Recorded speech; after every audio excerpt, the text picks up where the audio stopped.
Мерил Линч, работили сте с някой легендарен трейдър? И ако да, може да разкажете малко за този опит?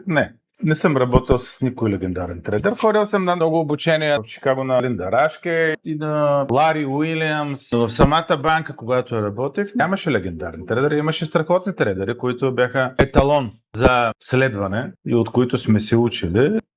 Там е особена история в банките. Те не обичат много да ти обучават. Всеки си пази хляба.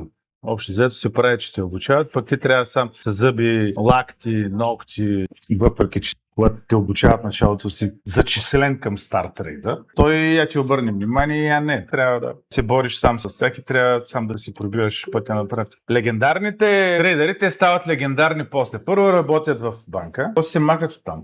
Най-вече в Goldman Sachs, там се излезе най-големите. След това се отделят, след това започват да работят самостоятелно, след това се залепят към някой голям трейдер, както Трекъм Милър към Сорос. После се отделя от Сорос и тогава става легендарен. В банка не се става легендарен. В банката ти си слуга на банката.